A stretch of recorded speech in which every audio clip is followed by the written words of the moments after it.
인도네시아에 있는 자바 섬에는 유파스라는 나무가 자란다고 합니다. 보통 자라게 되면 약 30m 크기로 자라고 이 두께가 약 2m 정도 되는 그런 크기의 나무가 자란다고 합니다. 이 나무의 특성은 다름이 아니라 잎이 굉장히 그죠? 워낙 크게 자라니까요. 그 나무 밑에서 자라는 식물들이 자랄기가 어렵다는 것입니다. 왜냐하면 잎이 굉장히 무성하잖아요.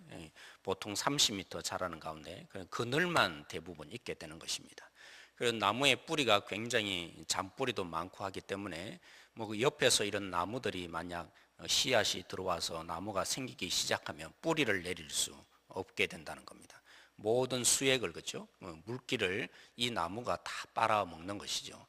그리고 더 큰 어려움은 뭐냐면 식물이 그 밑에서 전혀 새싹조차 자랄 수 없게 만든다고 합니다. 왜냐하면 이 나무의 잎이 독성을 가지고 있어서 떨어지는 즉시 그 독성으로 인해서 다른 식물들이 이 독성의 영향을 받아서 마치 제초제와 같은 그런 역할을 해버린다는 것이죠. 그래서 이 나무가 있는 곳에는 그 어떤 식물도 자랄 수 없는 환경을 이 나무가 만들어 버린다라는 얘기를 제가 읽은 적이 있습니다. 근데 우리 예수님이 달리신 십자가가 바로 그런 자리가 아니겠습니까? 생명이라고는 조금도 허락하지 않는 그 어떤 희망이라고는 가질 수 없는 자리. 어쩌면 이 십자가는 유파스 나무와 같다라는 생각을 제가 해보게 됩니다. 우리가 살아가는 세상이 어쩌면 그렇지 않겠습니까? 뭔가 하나 잘 된다면 여기저기에서 예를 들면 커피점이 하나 잘 된다. 그러면 여기저기에서 전부 다 커피를 이렇게 하게 되니까 잎 하나 이렇게 무성하게 자랄 수 없게 만드는 세상입니다.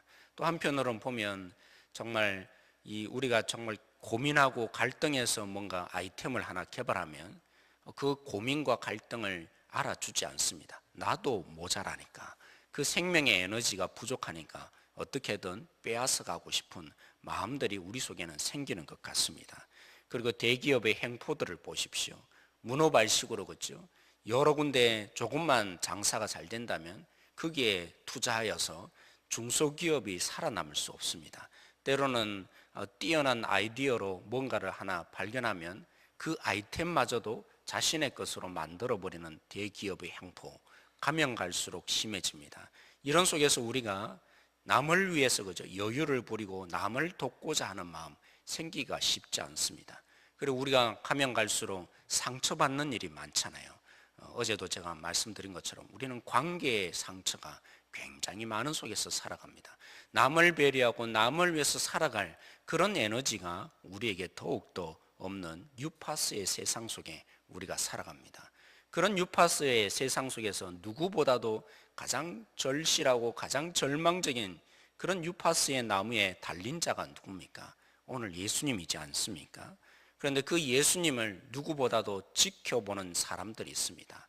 그 지켜보는 자 가운데 예수님과 거의 동일한 그런 죽음을 비록 십자가에는 달리지 않았지만 그런 죽음의 처지에 있는 사람, 그 사람이 바로 오늘 예수님이 소리치셨던 예수님의 어머니가 아니겠습니까? 종종 보면 저는 발견됩니다. 때로는 가족 관계, 그죠? 때로는 남편과 아내 사이에 이런 누구보다도 친밀하고 누구보다도 참 관계가 두터워서 촌수가 없는 사이, 그런 사이가 아니겠습니까?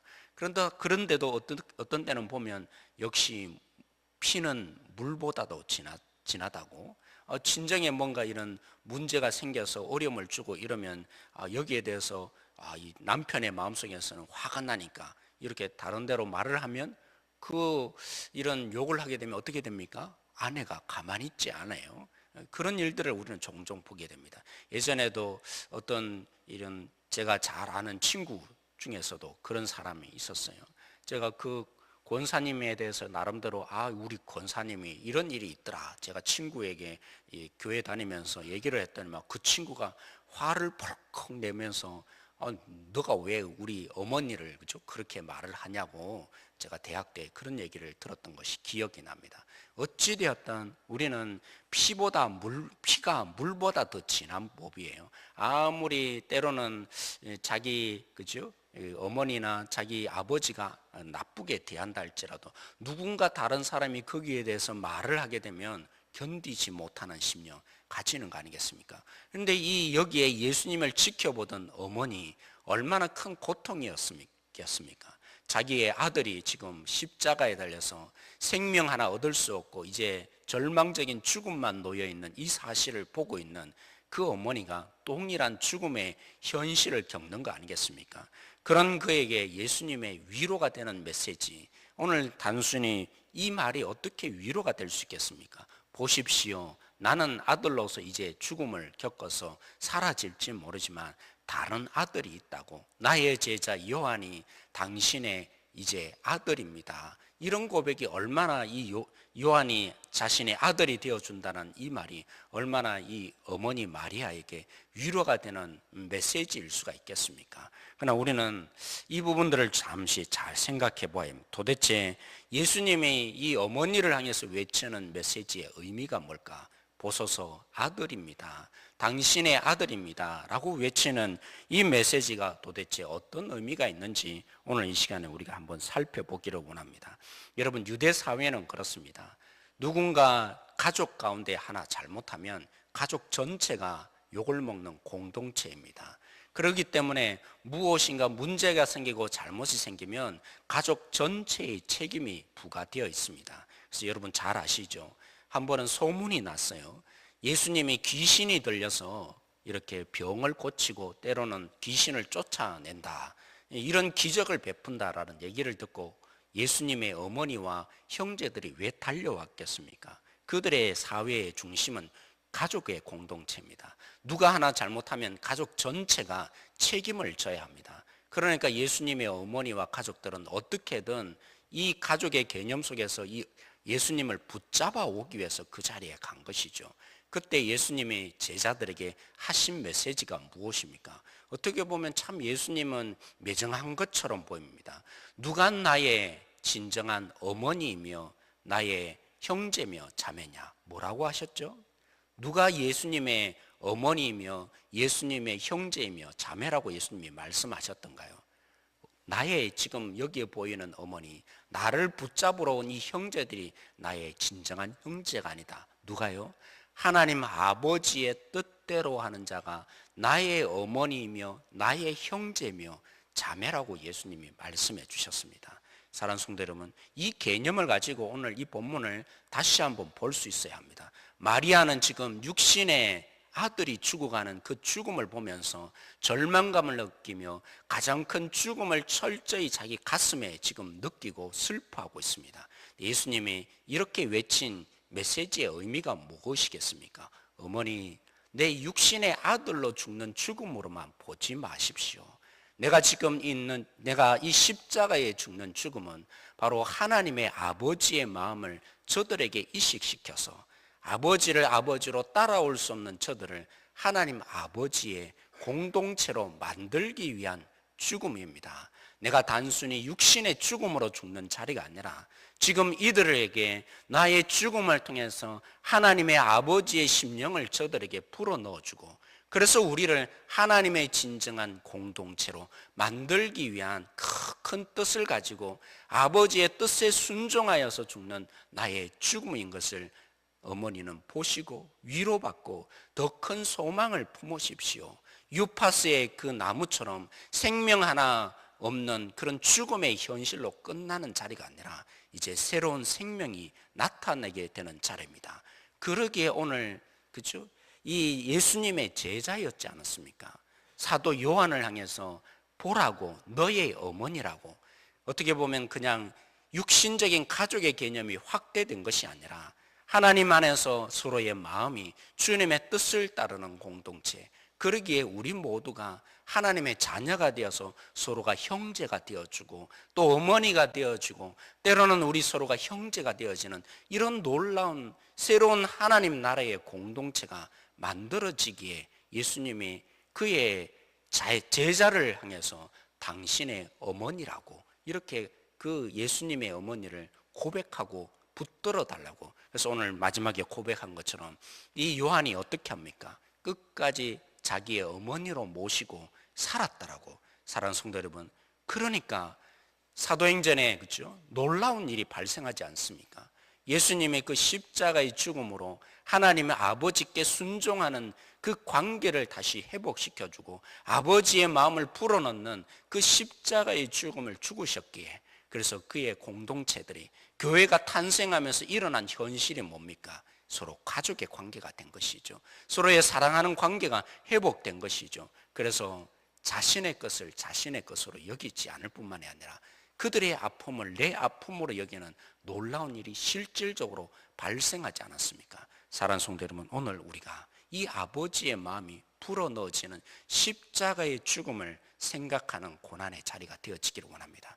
예수님의 십자가를 묵상하는 자리라면 오늘 이 예수님이 마리아를 향해서 말씀해 주었던 것처럼 너희들은 육신의 고난만을 생각하지 말라. 내가 너희들을 위해서 그냥 너의 아들로 죽는 죽음으로 끝나는 자리가 아니라 내가 너희들에게 하나님 아버지의 마음을 풀어넣어주고, 그래서 너희들로 하여금 새로운 가족의 공동체 만드는 이 놀라운 구원을 너희들 속에 일으켰다고 말씀하신 것처럼 오늘 우리가 보여지기를 원합니다. 하나님이 우리 가운데 때로는 고난을 허용하실 때가 있습니다. 때로는 우리가 볼 때는 너무나 불합리한 사실들이 발생할 수도 있습니다. 어떻게 이렇게 말도 안 되는 일이 일어날 수가 있는가? 그러나 우리는 오늘도 이 예수님의 던지신 메시지처럼 고난 너머에 주님의 이 마음을 붙잡을 수 있는 자 되어지기를 원합니다. 고난의 현실만이 아니라 그 현상을 뛰어넘어서 오늘 우리에게 아버지의 마음을 불어넣고 싶어 하시는 이 예수님의 마음, 그 마음으로 우리의 일어나고 있는 현상 한 자리를 보게 되어질 때 우리는 주님께서 우리 속에 어떤 마음을 품고 우리와 함께하여 주시는지 그 한 마음 한 마음이 헤아려지는 공동체가 되어질 줄로 믿습니다. 사랑하는 성도 여러분, 저는 오늘 이 말씀 속에 또 한편으로 보게 됩니다. 예수님이 오늘 이 마리아에게 육신의 죽음만 보지 마십시오, 육신의 고난만 보지 마십시오 라고 외치는 이 마리아에게 저는 이 예수님과 참 한편으로는 다르다는 생각이 듭니다.